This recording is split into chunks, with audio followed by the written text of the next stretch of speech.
Boom! Okay. Dem Boys are back. back. Been a little while, like what, 2 months? 2 months, man. You know, been mogling. Growing the hair out, if you don't mind. Been mogling. Little Russell Simmons over here. Russell Simmons. Don't look that bad. Don't look that bad. Nah. We got a lot to talk about as far as NBA goes. Yeah. Who do you want to start with? Who do you want to start with? That's what I want to say. Who you got on your list? Who you got on your hit list first? I mean, because NBA right now for me is... KD, you last. I'm going to talk about you last. How about that? Talk about KD last. Alpha Horford to the Celtics. Let's talk about that. Alpha Horford to the Celtics. I believe Alpha Horford to the Celtics wasn't that great. In the Hawks, he had leadership. His jump shot is iffy. I feel that he's really making money off of that run from college. Mm-hmm. You have some players that are doing it, so he's benefiting from what he did in college, and people are honoring that. But I still haven't seen anything that distinguished set out in his play. I believe why they felt what made him look good is that you had a good system in Atlanta. Correct. You had a good cohesiveness, good team. So that's where I'm at. You have a good team, it makes you look better than what you are sometimes because you got a well-oiled machine that can compete and that can compete with the best of the best. I like the move. I like him I like him with the young roster over there with Avery Bradley, with Isaiah Thomas. I like that little. My interest is to see if he will mix with Brad Stevens' approach to what they're doing because he's not a younger player. True. I mean, him being a young player, that he brings that veteran presence. He brings that veteran presence that they don't really have right now. I mean, you got Avery Bradley. He's been in the league for a little while, but he's like 25, 26. But he doesn't bring a champion presence. Exactly. He doesn't bring a champion. No, he does not bring a championship presence. He's soft a little bit to me. Horford? Yeah. I'm talking about he doesn't have that killer. Let's go get the game. Would you put him in the top 10 big men today? I mean, based on what you have no choice. There you go. So it's a good pick. Right. But you asked me today, I'm saying based on what you got to pick from. Correct. Yeah, he's going to be your consistent performer. Okay. I completely understand that. If you put him in the right system. He's a big man that can score. Right. They needed a big man that could score. Right. In the paint. Not your Jared Solinger with shooting the three balls. Like you, 6'10" worth of nothing. You got to go rebound. He about 6'7". He about 6'7" on the court. Yeah, he about 6'7", like a Charles Barkley. Yeah, he look like a Charles Barkley. Yeah. Just kidding, Charles. But okay, so we got Horford to the Celtics. Then we got what? Whiteside to the Heat. Whiteside, $98 million. Well, that has to compensate for. I mean, how do you justify that though? I mean, well, you got the Wade situation. We'll get to that. But just on its own, I think. Well, you're going to go with the rarity. A rare commodity is a big one. Correct. So you're trying to keep it in there, and he still has energy. He has upside. He still has some youth. Mm-hmm. Still can get up and down the court. So I feel what they're trying to do is secure a presence, and so he stays healthy. You have a solid presence versus having to because he's going to get better. True. He has upside. Right. He does have upside. He hasn't got better. That's the thing. People don't realize he's still young to the. He's 26. Yeah, but I'm saying for his NBA experience, he hasn't. Still coming into that. Correct. And so he's going to get better. Do you like it? Huh? On its own, do you like it? On his own, no. I don't like it, but I know why they did it. True. For him, it made sense because he got paid. Right. He got paid well. Went from $980,000 to a $98 million deal. Yeah. Right. Making more in his first 14 games than he did his entire NBA career. And that is the definition of a triple-double. We doing it with blocks, baby. We doing it with blocks. Nobody doing it with blocks. Right. That's what he said. Who else we got? We got so Whiteside to the Heat. Yeah. And we got Rondo to the Bulls. Rondo went everywhere. He been to the Kings, Celtics, now the Bulls. Bulls. Again, it's not a matter of whether he can reduce or whether he can facilitate. It's a matter of whether he's reached that maturity, that maturation period where he can gel with coach. I believe in Dallas, it was a good fit for him for the style of play and players. It was just different approach. Rick Carlisle and him didn't get along, and then that causes a trickle effect, and then that causes management because management's going to back. In that particular situation, you have a well-established coach. Management's going to back up the coach, and then it starts a rift and bad blood between not just coach and player, became player and the rest of the Mavericks. Correct. Just based off of King. Well, it started with I'm talking about when he was with the Mavericks first. That's right. He was with the Mavericks. So Rajon, you stunk so bad with the Mavericks. I forgot he was. Well, because it was personal indifference. That's what it was. It didn't mess. That's why I went to the Mavericks. With the Kings, it was just too many undisciplined players, and he's streaky. He's iffy. He has his moments. He has his moments where he looks good and disciplined, but he's not. To me, if he gets more disciplined in his personal life, then you'll see a transition in a difference in his game on the court. He's just why you see moments. So so the thing is like it does matter what you do off court. Does matter. It does matter what you do on court. It does have a big impact. And so I think highly of him. I think he has great ability to lead. I don't know if we'll ever see that in his tenure in the NBA, just because of it just looks like he struggles with mental and emotional things that impacts his game. It's a safe. I think it's a sure thing. You drop off, you lose roles, but then you get a very consistent point guard. Mm-hmm. So for the Bulls, it's a win, but it's a win. It's a win situation in the acquisition. But now, is he going to be consistent mentally, emotionally for you? So that's the thing. And he has matured a little bit, but it's just, is he able to handle the things that come along with me? Yeah, that's what Rondo has not shown. He has not shown he can handle those things that come along.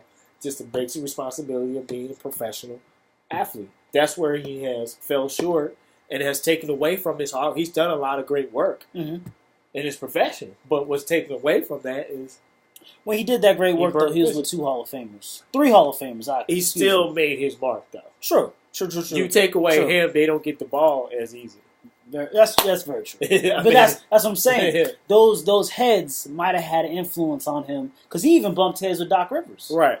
But those Kevin Garnett, Paul Pierce, Ray Allen, did they have something on him that controlled him a little bit better? And he watched them play. He grew up watching them play. Mm. So it had an impact. So he probably had a sentimental respect for those guys that fused a whole different type of relationship. I mean, Doc Rivers played. He was okay. I mean, I played with Doc Rivers on my damn game, 2K game. He sucked. But that's probably me. But Doc was. But here's the thing. And me being a coach, and what I've learned is, if you have to learn, if you want to stay in the business and be effective, you have to learn to adapt to the generation and what's going on at this point in time. That's the only way you can't just do it your way. So, and not saying you compromising your values, you have to learn how to reach each generation. Like Doc, that's not, you can't talk to him like you're talking to Kevin Garnett. That's Rondo. Yeah, that's true. They're not the same players. They can't come at them the same way. Yeah. That's understandable. You can't talk to him like you're talking to Kendrick Perkins. That's right. I'm just saying with Kendrick, good old with Kendrick. Boston, you can't talk to him like Yeah, who was on the other? Who was also? We had Kevin Garnett, Rondo, Paul Pierce. Paul Pierce comes from a whole different cut of cloth. It's like you can't kick it. You can't talk to Paul Pierce the way you talk to Rondo. Rondo is a head case, and it's probably legitimately. It's from your upbringing. But the thing is, you can't make that excuse because they're paying you to produce. Correct. So the thing is, I feel like he's been coddled and babied so long because he came from University of Kentucky, right? Great, came out early. And he established himself. He's a great ball handler, has some phenomenal physical features that makes him effective as far as his hands and things like that. But my thing is, I feel like he hasn't got the best of what he can do yet until he puts his thinking cap on straight and gets to go ahead and play and facilitate and just run a team. The question is, have we really seen Rondo fully facilitate run a team yet? In spurts. Yeah. But I was saying in Boston, yes, nowhere really else.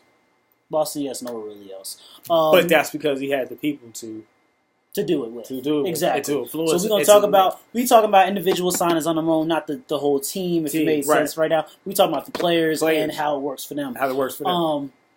Joakim Noah getting way too much money to be a Knick. Why busted at the end of the career, man? The Knicks always do some stupid stuff. Like I've been a Knicks fan. We talk about the players. Yeah, but I'm talking about the Knicks. Correct. Choices, okay? Joakim Noah, you earned it. It's your payday. So, sucker free Sunday for you. You know what I mean? But, Knicks, what the hell were you thinking?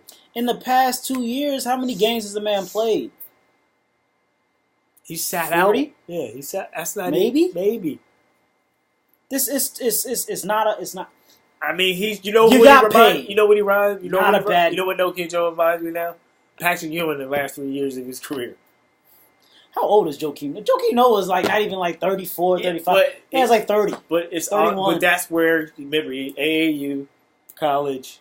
Correct. So this is where AAU, where you're playing AAU to get exposure, but then there's a time where you need to monitor how many AAU, because you can play, remember, 5 and 6 games in a day. AAU. True. Okay? Mm-hmm. The average 4 games in a day, but you can play 5 games of AAU basketball in a day. That's what they do because, But, so to me, where you're seeing some of these athletes is because these newer athletes coming up now are playing more, have had more AAU and then some. So, is their careers are shortening because of AAU? I think you put more mileage on your body sooner. You're bringing up a whole different show. Right. So that's a different show. Because AAU messing up careers and stuff. That's a whole different thing. That's close to the AAU. Be pissed at me right now. So right. So Joakim Noah, it's a good deal for him and questionable for the Knicks. If you can get him to play 60 games effectively, mm-hmm.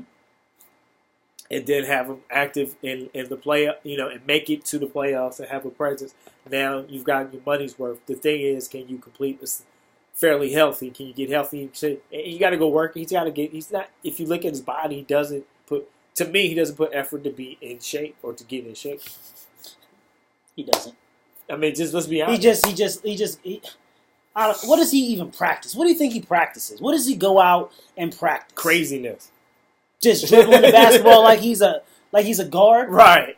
Because it ain't the low post. I know it's not that. I don't know what you're doing in the low post anymore, Joakim. Oh yeah, he does. Yeah, so congrats to you. Get your money. Congrats. Yeah, good job. Knicks, WTF? Goodness. Y'all crazy. Y'all crazy. We're gonna get to numbers a little bit here too, and a little later in the show. We'll talk about that. But as far as something that hits home, okay. I've been a Miami Heat fan for about 13 years. Right. Okay. Because I'm a player fan. I follow players. Right. So now I'm a Bulls fan. Yeah, because I'm a Bulls fan now. He's a Bulls fan. D-Wade to the Bulls. Love it, like it. What about it? It's a bittersweet for me because when you see someone and a organization and a person commit most of their entire career to that, you wonder what happens behind the doors for that decision to come. So I'm really sad to see that happen because to me, that's not how it's supposed to end. But on the other side, you look at the personals. He's from that area. He's from Chicago. Wants to play home. He's towards the end of what I call the sunset years of his career. So he wants to ride off into the sunset in his home state, which you understand. But there's another part of me that sees that he really wanted to retire. The Heat. Yeah. So obviously there's something that troubles me. What happened business-wise? They couldn't get it done. Originally, the thing was they offered him, $10 million? Which, back in the day, that's great. Right. Absolutely. But when you got Michael Conley, who we're about to get to next, making 5 years, 153. Well, 100 what? 153? 153 million? Is that Memphis? You have to say, I'm sorry, but are you really going to pay me less than Michael Conley? Yeah, because you're on your way Timothy out. Then Timothy Mozgov? Yeah, because you're on your way out. Then Bismack Biyombo? Let me just play devil's advocate. Dwayne, you're on your way out. You've made yours. Dwayne's had his best year in years last year. How could you even come at him with those numbers? When you want him to be a lifer. When everybody else is making 15 plus. Obviously, Pat Riley was ready for him to go there. There you go. Pat Riley. You stupid. Yeah, but they gonna be. They signed Derek Williams today. Good job, Heat.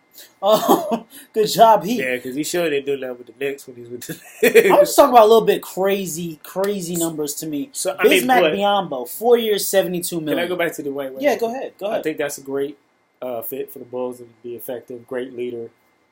I mean, talk about the Bulls. Yeah, we didn't talk about him with the Bulls. Yeah. I like him with the Bulls too. I like him with the Bulls, and that will balance. Last will probably help. I think a Rondo will respect the balance out. So you got a good balance there. So we'll see how it plays out. I mean, he tempered Whiteside sometimes, right? So he has those. He can control those kind of minds. But so talking about ridiculous contracts. You said Biyombo. Bismack Biyombo. We're gonna start with you. 4 years, $72 million, almost $20 million a year. I think it's just based off the hype of the playoff experience that he had, and you cannot repeat a performance like that.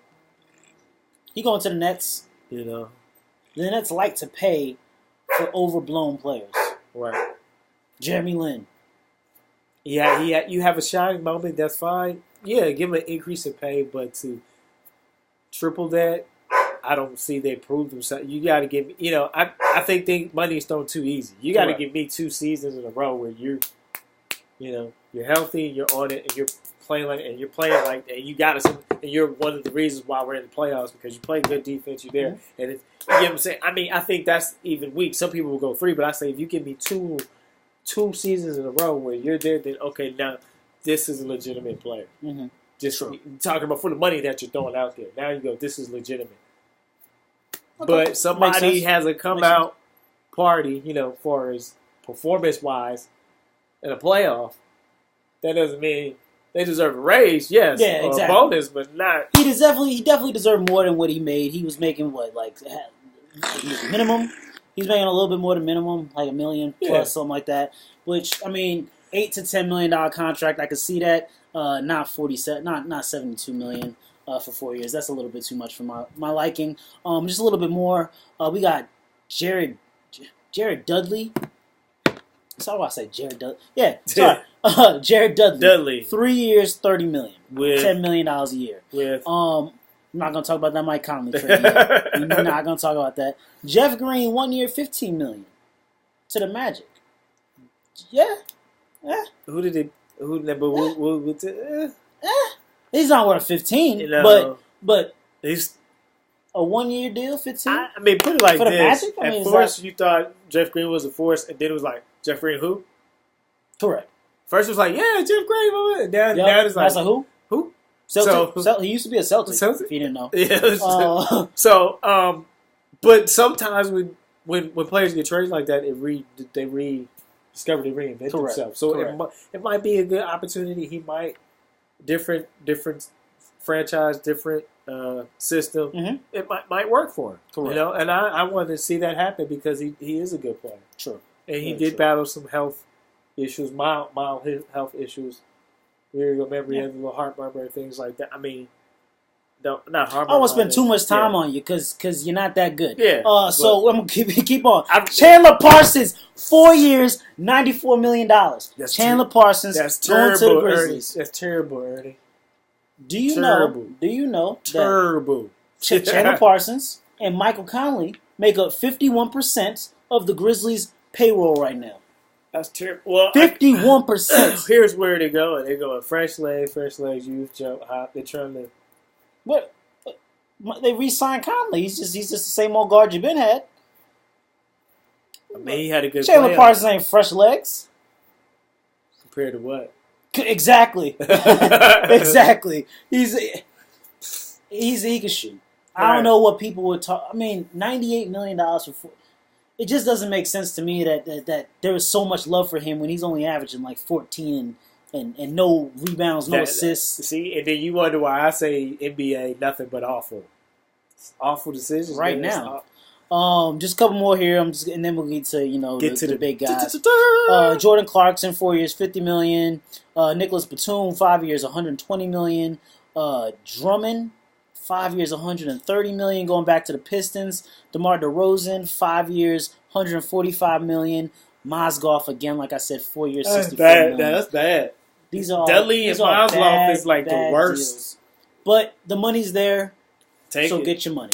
Take the money and be a bum. What I don't like is that players that are your name, Stephen Curry, that are LeBron's gonna get paid, but Stephen Curry, Anthony Davis, DeMarcus Cousins, people that are top of their game right now and are not free agents, they're not getting paid right now. Okay. Well, because they're getting millions off of their endorsements and stuff, so that's what people. DeMarcus Cousins have no endorsements. I'm talking about. The Unibrow does, yeah. Okay. Steph Curry and Anthony Davis. DeMarcus Cousins doesn't have. That's his fault why he doesn't have endorsements. True. Because he's a head case. Exactly. He could be a multi-millionaire. He is very skilled, very good player. Mm-hmm. But he does. To me, he's another one. He's like, did you miss your meds, DeMarcus? You know what I mean? True. Seriously. True. I did mean, you miss your meds? Some of these guys, I think probably need to be on some meds. This is and I'm not pro med, but like you say they so crazy in the '80s, in the early '90s, Dennis Rodman probably needed meds, ladies and gentlemen. He probably did. Yeah. Oh, forgot Dwight Howard, 3 years, $70 million. Good job, Hawks. Great. So he can retire on you, right? Because his career has been declining ever since Magic, right. The Magic. But ladies and gentlemen, we're going to talk about Kevin Durant. I would like to take this first. You go. Kevin, I know you said that this was something that, it wasn't like a cheap out. It was something that was well thought out. It was something that you're gonna leave where you're comfortable and you don't know these players and everything. But it was a cheap out. Okay. Skip Bayless, excuse me. Right. Stephen A said it best when he said, "This is the weakest decision I've ever seen an NBA player make, any athlete make." Yep. It truly is.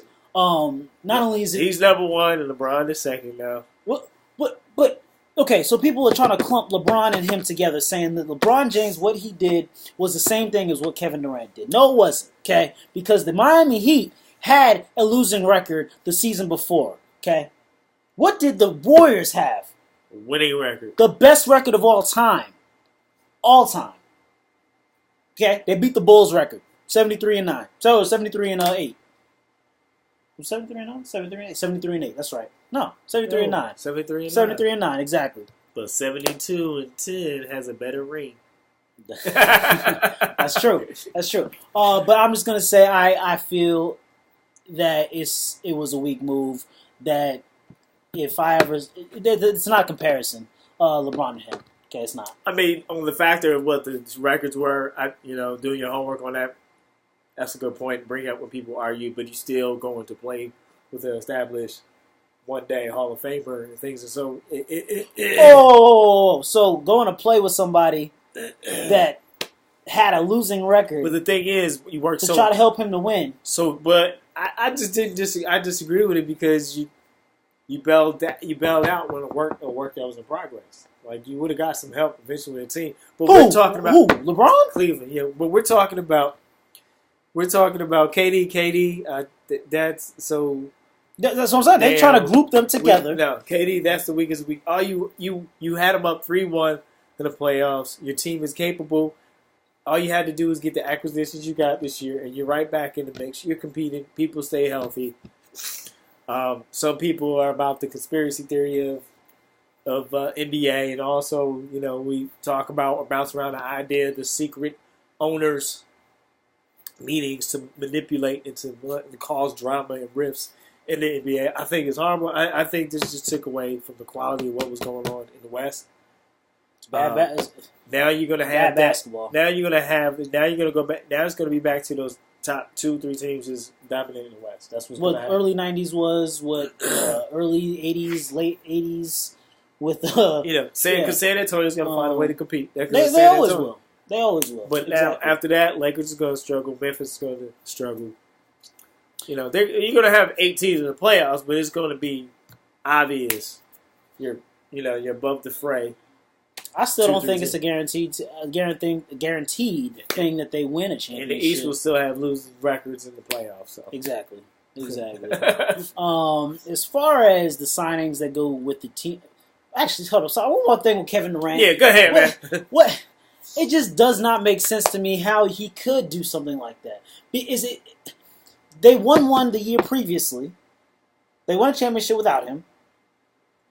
Right? So they didn't need him there. They had the same exact team. They got better. Better. They just happened to lose because Steph Curry got hurt a little bit. Right. He got hurt a little bit. Right. So is he saying, oh, yeah, when Steph Curry gets hurt, I'll step in. I'll step in, and that's when I'll actually play. I don't like it. It's a weak move, and I'm just going to leave it there because I'm done. I'm done with him.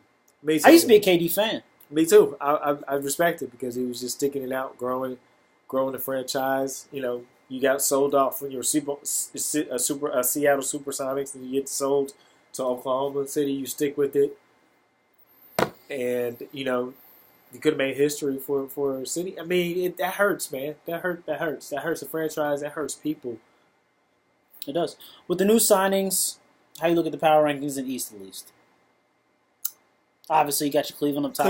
Actually, you don't have your Cleveland up top because LeBron ain't signed yet. Right. Well, boom. Potentially, Cleveland's still there. Yeah, potentially. Yeah. Boston will be in the mix.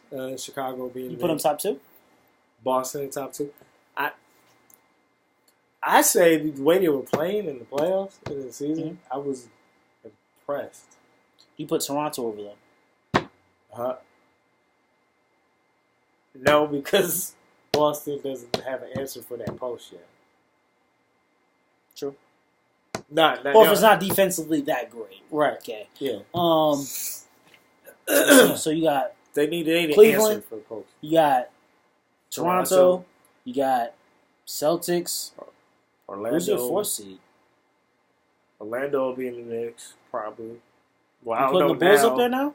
Yeah, I'll put the Bulls up there. Putting the Bulls. See, people saying that the Bulls are going to get like a 5th, 6th seed. We in the East. Right, I'll put the Bulls at 4. They're in the East. Yeah, I'll put them at 4, man. They're at 4 right now. I mean, maybe people are saying that, because Miami had a Milwaukee would be in that 5th, 6th. Milwaukee. That'll be your dark horse. Thon Maker. Yeah. That's a good pick. It was a good pick. They're a long team. Yep. Michael Carter-Williams. Chris Middleton. So they'll be the Syracuse of NBA. Thon Maker. Huh? They're gonna play zone. They're gonna be the Syracuse. They might. Hey, their hands up like this. Nobody can see the rim. Not with Thon Maker coming in the middle. Yeah, well, Thon Maker's not gonna be a big First of all, you can't see him because it's so dark. They're not correct. Correct. That's true. That's true. I thought that was basketball. Oh goodness. Thon Maker, Giannis, Greg. Actually, no, sorry. Did Greg Monroe sign back with them? Nah, I'm not sure yet. To be honest with you, she still might be on that team. Yeah, but as far right now, Giannis is on there. Chris Middleton, Mike Carter-Williams. Right. It's a very, very, very long team. I like what Jason Kidd. I like what they're doing there. Jason Kidd can coach. Believe it or not, he can coach. Oh, he can. He can. He can round up the troops. Man. West Side, obviously. You whatever you call them, the Warriors. Your garbage people. Who do you have as 2? San Antonio? Or are you thinking maybe the Clippers can overcome? Right now, I'm going to go with San Antonio. Make a smart choice, San Antonio. Clippers at 3? 3. Who's at 4? The Grizzlies. You put the Grizzlies up at 4 now? Okay. Who's at 5? Because I'm gonna put Portland at 4. At 4. And the Grizzlies at 5. And the Grizzlies at 5. And then between 6 and 8 will fluctuate. Yeah, exactly. Pelicans Anybody else might don't really get matter. Might. Anthony Davis needs to step it up. I think Pelicans should be a 6. They should be. They stay healthy. They should be in that 6 spot. And you gotta watch out for Denver. Denver will get back in the run this year. I'm not saying they're gonna go to the top, but they'll. I don't know about Denver. No. They do have some young talent. Yeah, they do have some young talent. Gary Harris, Will Barton, Kenneth Faried. They got those 2 centers. I don't even know how to say their names, but they're young. They're a good team. We're not making offense because you're a white guy, but you got funny names. Okay. Denver. Who else? So you see how that trade just waters down? I mean, maybe if you get somebody else because they still got. OKC still has cap space. Right. No, they don't have cap space now. We'll leave that 6. See now what was OKC last year? Number 3. So now they dropped to between 6 and 9. 6. Russell Westbrook, at least you're making the playoffs. Yeah. Maybe because you might not be there. So, but I don't think nobody will touch that. That's about it. I don't think nobody want him touch it this year. Probably true. Yeah. I didn't say if I was the Heat, I would touch it. I would touch it. But you already spent that 98. Exactly. They got room. They got $20 million left. I don't think they want to go that deep. It's a young guard. It's a young guard. That's what they trying to do. Yeah. They trying to go young. Move out Dragic. Move out maybe Justice Winslow. Right. Maybe. But they don't have but 6 people on the roster anymore. So, there you go. So, next thing on Miami, you got to trade Pat Riley or time to retire Pat. Your GM days are dwindling, man. I mean, you a good coach. You good when you first came in. Deuces. You got a Chris Brown, Pat Riley. All right. That's going to do it for the show. We'll talk about free agency. We'll talk about little things later on. Actually, next week. We'll be back next week. We'll be back. We got some stuff coming. We're going to start doing this more consistently. So, we know. Be prepared. What'd you say? I have no clue, but what I'm trying to say, thank you to Kansas Sports, I9 Sports. Gosh. We got youth soccer travel team coming soon. Brought to you by Kansas Sport, I9 Sports. What seasons are coming up? We got some camps in the summer. Got some fall seasons coming up. We got the winter coming up as well. Winter up. And also, this is the second season. No filter. Okay, Kansas Basketball Academy Foundation, which you have Western Kansas Elite basketball teams, and you have Southwest Express. So we're a sports family, 10 million strong and growing. 10 million strong and growing. Next time, sweet wishes. Peace.